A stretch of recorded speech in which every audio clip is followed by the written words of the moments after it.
All right, today we are talking about rhyme writing. We're actually going to be talking about hooks, and we're going to be talking about how to write effective and catchy hooks. We've talked about the last couple weeks, we talked about hooks, we've talked about concepts, we've talked about flow of thought, but one thing we have not talked about is preparing yourself for what you're going to do. Meaning, what I always do before this is just me, this is my own little ritual, and it has nothing to do with even part of it, I just do it because it's something that begins to spark my creativity, is I drink caffeine before I write rhymes, okay? It's not even that I'm tired, it's not even that I've just gotten in the habit of there's something about me cracking open a Red Bull, cracking open a, coffee or something like that, stimulates my brain. Even though I know it's probably all up here, you know what I mean? Most of it is here. I know that it's not really hitting my brain right away, but it's part of a ritual that begins to trigger my mind to go, okay, it's time to get creative, okay? Little things like that you can do to spark your creativity will end up going into and making you more creative. Does that make sense? Okay. Another thing that I do, and this is I'm saying this is for me, it doesn't mean you have to do this. I'm not saying go out and caffeinate yourself till your head pops off. Some of you guys can't handle what I can drink caffeine-wise. It's probably not a good idea. But the second thing I do is I get away from everybody. Okay. I can't get around people and write rhymes. I'm not a guy that sits in the studio and writes songs on the spur. I write when I'm alone, meaning I've set and designated a certain amount of time. So, okay, now I'm gonna go write a song now. And for me, what I did on my last record, my creative spot was I was in the house all the time and I just got burnt out. I got cooped up. I couldn't stand being in the house anymore. So where I used to go down to the downtown Starbucks where nobody goes because there's no customers in the middle of the day. I would get a very large 4-shot espresso. I would post up in the back of the Starbucks and I would sit there and write songs for hours. Because I was uninterrupted, I was by myself, I was in my zone, and I could knock out tons of songs. So what KRS-One talks about in there, about getting in the zone, getting ready, getting your mind ready, it's all part of the process of harnessing your creativity, okay? So you guys are young, you're starting off, you're still learning what works for you. That may be something you have to go and find out, you know what I mean? I found out that sometimes I'm the most creative when I first wake up, because I'm the most alert. And I used to be, in my mid-20s, I used to love writing at like 2 in the morning. You know what I mean? I would write my songs like from 12 o'clock, sometimes to 6 in the morning. Because that's when I was most creative then. Now, I don't know what it is. I'm too tired. I don't know. I can't do it anymore. I can't force myself to stay up that late. My body has shifted. It's changed. But I go with the flow. I don't still sit there and go, well, I only can write at 2 in the morning. I can't. I'll fall. My head will be on the pillow, scribbling, pen on my face. Okay? So little things that you got to do, learn how to do. For me, it's getting alone. For me, it's just sometimes putting a beat on. Like maybe not even write to a beat. I just may put a beat on and let the beat begin to just rhyme as I'm getting ready. You know what I mean? Getting yourself in the zone, getting yourself focused, getting yourself ready. All those things help go into your creativity. And one other thing they had talked about was Alchemist was on there talking about he had noticed certain rappers, when they punchline rappers, they would always have a certain punchline right before they go into their verse. What was he doing? He was studying rappers and their style. That's what makes that guy that guy. That's what makes that guy, that's why they look to him for what he does there, okay? So again, little things, learning how to study, learning how to get in the zone, all those things are important. What we're actually gonna talk about today, we're gonna talk about hook writing and kind of how that works. Now before we go into hook writing, I've got something very special to show you. I'm sorry you people at home, you can't watch this. Apologize.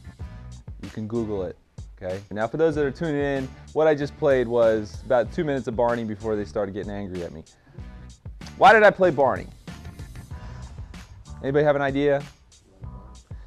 No, I actually hate Barney. I'm more of a hip-hop Harry guy. But anyway, basically, I played Barney for a reason. Did you notice what is Barney doing here? Okay, I can't believe I'm using this in a hip-hop class. He's using participation, but what is he using more than anything? Why do kids tune in to a 7-foot-tall, stupid purple dinosaur? Because they follow along, and kids learn by repetition. Okay, I have a small son, he's 3 years old, a little too young for Barney, but I do notice that some things that are repeated constantly, he will automatically, even at 3 months old, will perk his head up to.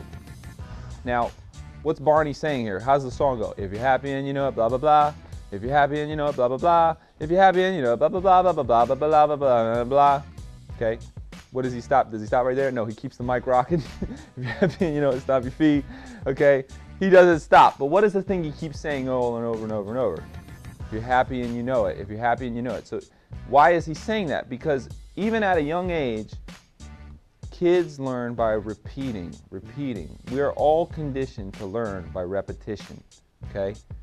The same thing repeated over and over and over and over and over and over and over and over, we will eventually, whether we like it or not, will be stuck in our heads. Okay? If you want to write a hook that someone will remember in their heads, it's the repetition aspect that makes them get into it.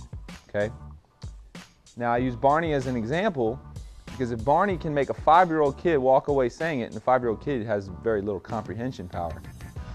Not that we're using Barney as our example or our epitome of hook writing, but there is something we can learn there.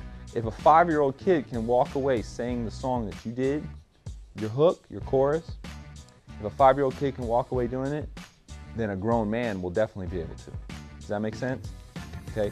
Now I'm not here to make you understand that you have to dumb down all your hooks and all your songs sound like that stupid Soulja Boy song. Okay. Not saying that. But what I am saying is if you can learn how to write simplistic hooks that everyone can walk away saying, you can write complex hooks. We try to go the opposite. Go ahead. Question.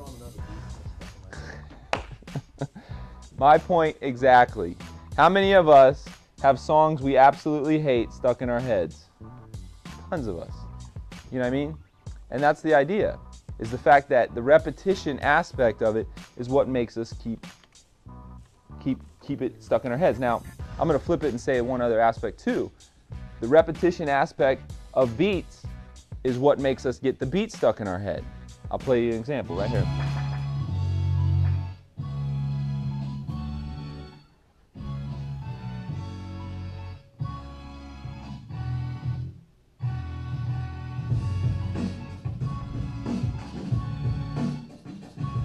Okay, how many notes were in that beat? Ba, ba, ba. That's the basic note. Basically 3 notes. Did you notice that? It's all pretty much based around 3 notes. Ba, ba. If you listen to radio, most songs that are on the radio are based around 3 notes or 3 chords. If you want to write a beat that people will remember, if you want to make a song that people will get on, focus on beats that are centered around 3 basic notes. That's what people remember. Why? Because going back to the Barney analogy, for as terrible it is, if they did something very complex for the little kids, what's going to happen to the kids? I don't understand. You know, you can't keep their attention. Why is it that dinosaur ruled the world for 15 years? The simplicity, the repetition.